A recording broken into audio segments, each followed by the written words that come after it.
March 1968 Khe Sanh combat base. 3 North Vietnamese divisions have this place surrounded. The Marines inside have been eating artillery for 77 straight days, and right now, pith helmets are moving through the perimeter wire. A gunner, sitting in an open-top turret, squeezes both triggers. In 60 seconds, he puts 100 rounds of 40mm high explosive into a space the size of a football field. When he stops, nothing inside that radius is alive, not men, not trees, not the soil they were standing on.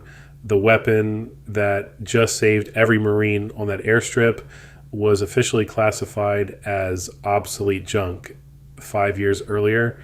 Here's the question that should be bothering you. How does a machine the United States Army threw in the trash become the most feared weapon of an entire war?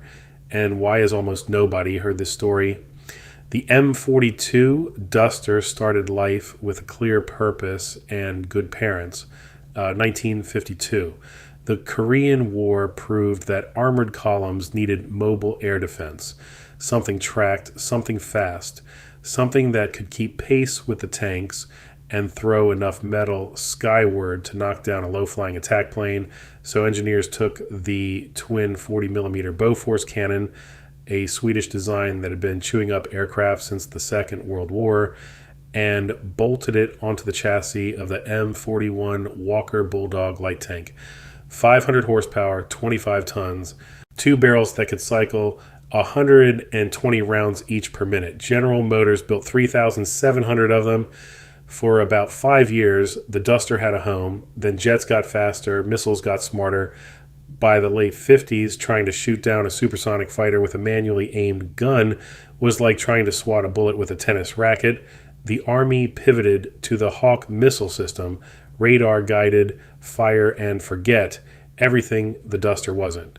And in 1963, the Army pulled every single M42 from active service, didn't redesign it, didn't repurpose it, just removed it, shipped them to National Guard armories across the country, where they sat on concrete pads collecting bird droppings and rust. The world's most powerful mobile gun battery retired at 10 years old. Nobody looked back. If this were a movie, this is the part where the main character hits rock bottom, washed up, written off, sitting in a parking lot, while the institution that built it moves on to shinier things. But wars don't care about institutional plans. By 65 and 66, American forces are pouring into South Vietnam, and the problems are piling up fast. The billion-dollar Hawk missiles they brought to protect the air bases, they're scanning empty skies. The North Vietnamese Air Force never shows up in the South. Their MiGs stay home. Meanwhile, on the ground, the situation is ugly. VC sapper teams are hitting fire bases at 2 in the morning. NVA infantry is ambushing convoys on every major highway. Human wave assaults are overwhelming perimeters faster than artillery can respond. Commanders need something that can throw a wall of explosive steel into a tree line right now. Not in 20 minutes when the fire mission gets approved, not when the Phantom gets on station, now. And some mid-level officer whose name nobody remembers, looks at the numbers and says, what about those anti-aircraft guns we mothballed? November 1966. 1st Battalion 44th Artillery arrives in the I Corps. Their paperwork says air defense. Their mission briefing says, shoot down planes, there are no planes. Within weeks, a Duster crew lowers its barrels, points them at a tree line full of NVA fighters, and pulls the trigger. What happens next changes the math of the entire war. Picture this from the ground, you're infantry. You've been in a firefight for 40 minutes. Your M60 is chewing through belts, and the incoming hasn't slowed down. Then you hear tracks squealing behind you, and this thing rolls up. Low, fast, ugly, 2 long barrels already swinging toward the tree line, and it opens up. 240 rounds per minute. That's 4 rounds every single second. Each one weighs 5 pounds. Each one carries enough explosive filler to throw lethal shrapnel 50 meters in every direction. In the time it takes an NVA soldier to sprint from the tree line to your wire, maybe 6 seconds, a Duster can put 24 high explosive shells into the ground between him and where he wants to be. Nobody makes that sprint. An entire infantry platoon firing every weapon they carry can't match what one Duster does in a 5-second burst. And here's Here's the part nobody designed. The fuses on those 40 millimeter shells were built to detonate on contact with the thin aluminum skin of a bomber, incredibly sensitive, which means when you fire them into the jungle, they don't reach the ground. They go off the instant they touch a leaf, a branch, a vine. That should have been a flaw. Rounds waste themselves in the canopy, never reaching the men hiding below. Instead, it was the Duster's superpower. Those premature detonations turned into airbursts. Hundreds of shells exploding directly above enemy positions, raining steel fragments and wood splinters straight down into foxholes and spider holes, the exact positions designed to protect you from the ground-level fire. The jungle canopy that hid the NVA became the weapon that killed them. Nobody planned this. The fuse was wrong for ground combat, and that wrong fuse made the Duster the most lethal anti-personnel system in Vietnam. The thing that wasn't supposed to work was the thing that worked best. Now picture it at night. The twin barrels open up and the tracer rounds, every fifth shell, cycle so fast they blur together into two continuous streams of fire reaching out from this tracked machine into the dark from 100 meters away. It doesn't look like a gun firing. It looks like something breathing fire. The Viet Cong called it Rong Lua, Fire Dragon. And here's what that name meant in practice. Captured enemy documents showed that NVA commanders specifically told their troops to avoid positions where Dusters were known to operate.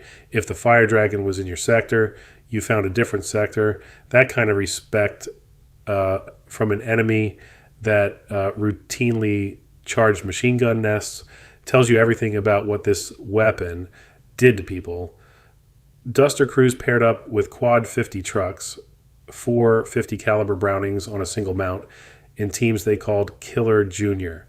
The 50s would shred the vegetation, mow the lawn, strip away every leaf and branch the enemy was hiding behind. Then the Duster pumped 40 millimeter high explosive into whatever was left standing. The quad cut the cover. The Duster killed what the cover had been protecting. Infantry didn't just appreciate the Duster, they competed for it. Marine commanders and First Corps fought each other over Duster allocation. After-action reports used the same phrase over and over. Most requested fire support asset, not tanks, not artillery, not air support, the weapon the Army had thrown away. But the thing that made the Duster lethal was the same thing that made it a death trap, that open top. When you're tracking a plane screaming across the sky, you need to see the whole sky. You need airflow because the Bofors guns produce fumes that'll knock you unconscious in an enclosed turret. So the designers left the top wide open, perfectly logical for anti-aircraft work.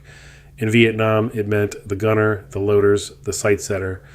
They all stood in a shallow steel bathtub with nothing between them and the sky. Snipers could pick them off from elevated canopy. A mortar round hitting the trees above would shower fragments straight into the crew compartment. An RPG could punch through the hull armor, 25 millimeters at best, like it wasn't there. At Con Thien, May 67, a B-40 rocket hit the lead Duster on a resupply convoy. The vehicle stopped dead and burned. The crew was gone before anyone could reach them. Crews knew what they were riding. They piled sandbags inside the turret, welded scrap metal to the sides, and wore flak jackets in heat that could melt your resolve before the enemy even showed up. None of it was enough. Every improvement was a prayer, not a solution. January 24th, 1968, near Dong Ha, a convoy gets ambushed. A relief force rolls out. Dusters, Patton tanks, Marines. The relief force gets ambushed too. In the opening minutes, 1 Duster and 1 Patton are knocked out. Specialist Joe Bellardo's Duster keeps fighting for hours. His barrels overheat to the point where rounds start cooking off, detonating from chamber heat alone, no trigger pull. Bellardo clears the jams with his bare hands on metal that's burning his skin off. 2 rounds exploded in the breach and wounded him. He switches to the M60 machine gun and keeps engaging until somebody finally drags him out. 11 Dusters and 5 Quad 50s burn through 20,000 rounds of 40 millimeter and 28,000 rounds of 50 cal in that single fight. Bellardo was recommended for the Medal of Honor. It got downgraded to a Silver Star. The system Didn't have a clean category for what he did. He was air defense artillery. His job was supposed to be shooting at planes. The paperwork couldn't process a man whose hands were melting while he fought as frontline armor in a vehicle that wasn't classified as a tank. And that's the deeper wound. The Viet Cong named the Duster for what it did to them, Fire Dragon. The crews named it for what it did to them, Iron Coffin, same machine, two names, one for the fire it breathed, one for the box it buried you in. 200 Duster crewmen were killed in Vietnam across 3 battalions, roughly 1 in 5 who deployed.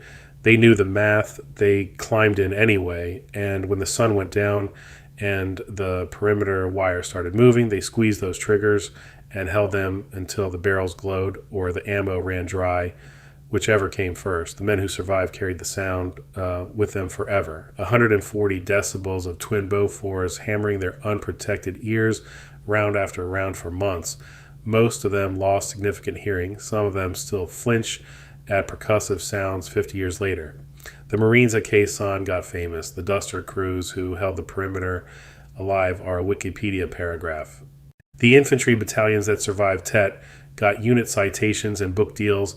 The air defense artillery guys who sealed the breaches at Bien Hoa and Tan Son Nhut got handshakes and transfer orders. Their kills didn't count the way infantry kills did. Their medals got downgraded. Their battalion histories became footnotes in the stories of the units they saved, which makes what happened at Khe Geo Bridge in March of 1970 feel like the only time the system got it right. Sergeant Mitchell Stout, C Battery, 1st Battalion, 44th Artillery. His Duster is pulling bridge security when NVA sappers hit the position. Middle of the fight, sustained fire, everyone running on adrenaline and ammunition discipline, and an enemy grenade lands inside the open turret, right among the 4 men working the guns. Stout doesn't think. He throws his body on the grenade. It kills him instantly. His crew walks away.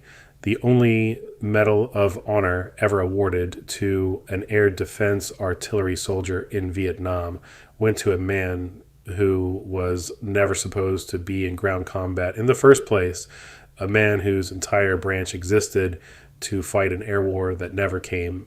He died on a grenade in a steel bathtub defending a bridge, doing a job the Army never trained him for, in a vehicle the Army never designed for it, in a war where the rules for recognition didn't include men like him. By December 71, all 3 American Duster battalions were gone. The vehicles got handed to the South Vietnamese, who rode them through the Easter Offensive and all the way to April 75. Some of those ARVN crews fought their Dusters until there was nothing left. 4 million rounds of 40mm ammunition fired from a weapon that was never supposed to be there. The Army spent years and billions building the perfect tools for Vietnam, purpose-designed, mission-specific, optimized on paper, the weapon that actually terrified the enemy, that infantry begged for by name, that held the line when nothing else could, was a rejected anti-aircraft gun from the 1950s. Crewed by men, the system didn't have a category for. 4 million rounds, 200 dead, 0 recognition. That's the M42 Duster. The most important weapon of the Vietnam War that nobody ever talks about.